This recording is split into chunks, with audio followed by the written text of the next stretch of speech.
civilization.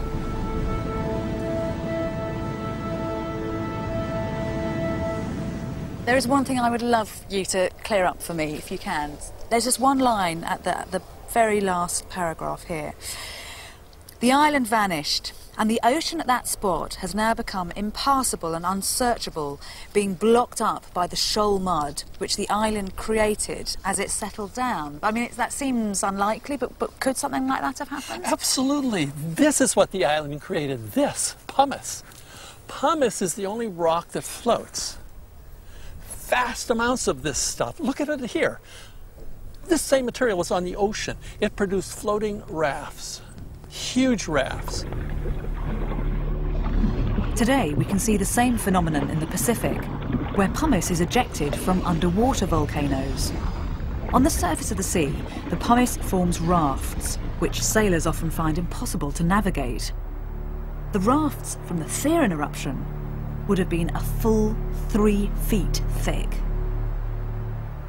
That just makes such sense. So Plato's talking about mud, but actually what it is huge levels of pumice on the ocean. Absolutely. This is our account of antiquity, of this eruption. This was an eruption that shook much of the planet. Ash was transported as far north as the Black Sea, as far east as central Turkey, and as far south as the Nile Delta.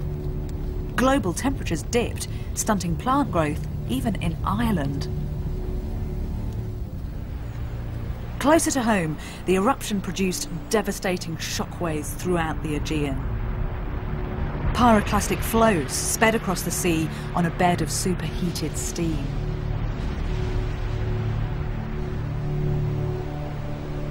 There would have been a ring around Santorini of pyroclastic flows going over the water 10 kilometers or more away.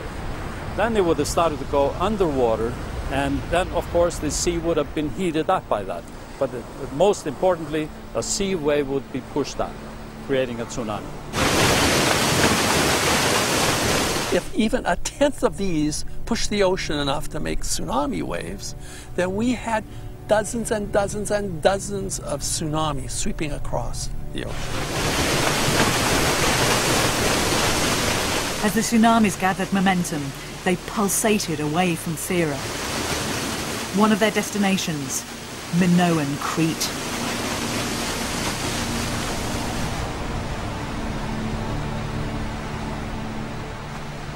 So, what colour is it? I mean, what am I actually looking for here? We're looking basically for water-worn volcanic ash. Archaeologists Sandy McGillivray and tsunami expert Kostas Sinolakis are investigating the scale of the tsunamis by mapping Theran pumice on Crete's northern coastline. Here's some.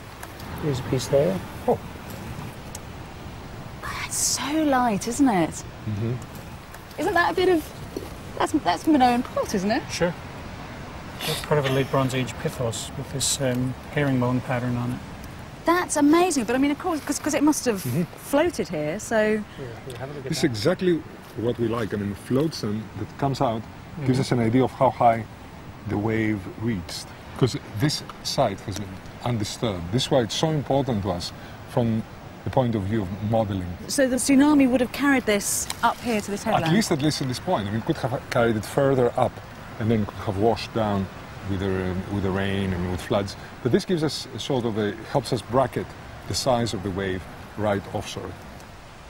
It's been estimated that the Theran tsunami rose at least 65 feet above sea level in places and travelled up to 5 miles inland.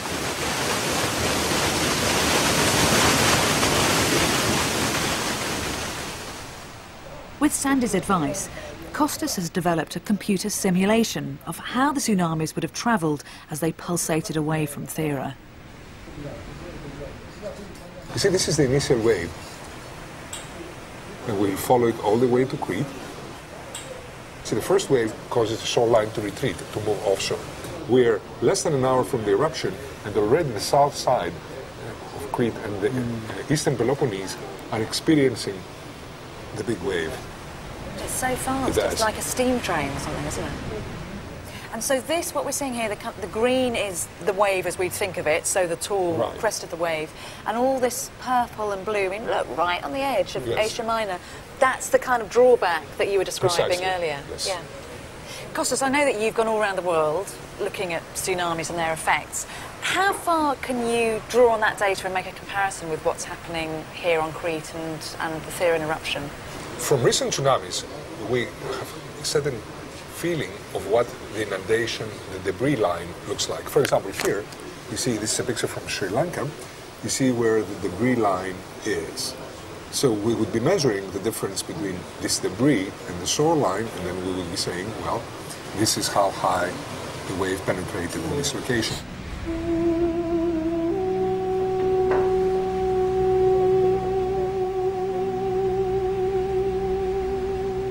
In our view, the impact of the Minoan tsunami in Crete was very similar to the impact of the Boxing Day tsunami, the 2004 tsunami in Sri Lanka.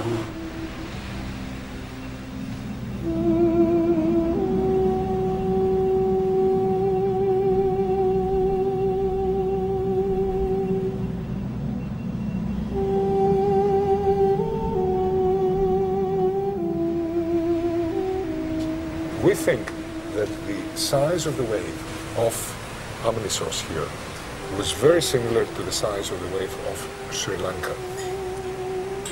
So this is a very good sort of analogy to try to visualize what it must have looked like to the Minoans, the wave coming in.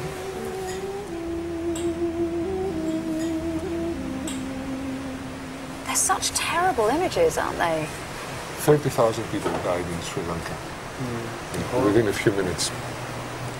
So if you've got 70% of the population dying, what do you think, Sandy, that says about what happened to Crete? Because most people live along the coast, don't they? I think so. It was the city of Knossos, which is inland, but otherwise it's very much open coastline, unprotected harbors.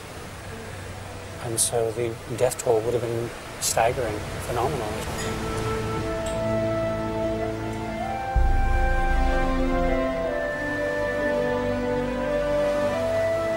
The impact of the Therian eruption extended beyond the death toll.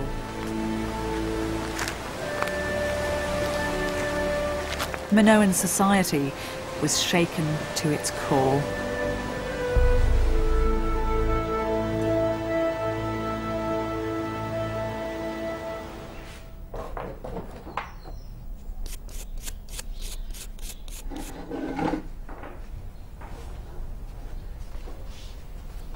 Every year there's a new excavating season here. Huge amounts of new Bronze Age materials found. It's almost as if Minoan Crete's a kind of giant jigsaw puzzle that's slowly being pieced back together again. And from some of these fragments, we can get clues as to how the Minoans reacted to the Therian eruption and the tsunami.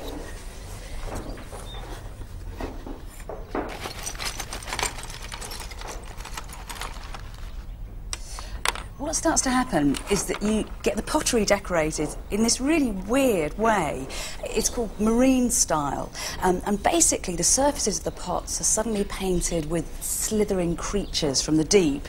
So you can see here you've got an octopus's tentacle above a rock with seaweed. There's a starfish. That's a conch shell. And this is a kind of giant shellfish. It's almost as if the Minoans are trying to placate or even kind of face down the sea demons that have suddenly arrived on their island.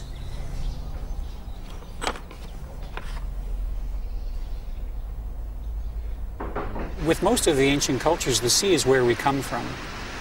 We rise out of the sea, and so the idea that this place comes back and devastates us is a very powerful message. The first thing they do after the tsunami is they rebuild the temples. Even in recent tsunamis, in 1998, there's a tsunami in Papua New Guinea.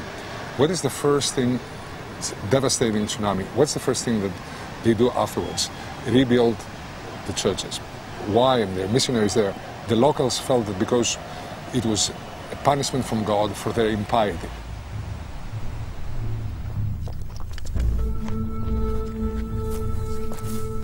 In the 1970s, archaeologists made a grim discovery at this Bronze Age shrine in Crete. It showed how the Minoans would also have responded in the face of a cataclysmic natural disaster. In this room, there is the body of a young man, aged about 17 or 18. He'd been trussed up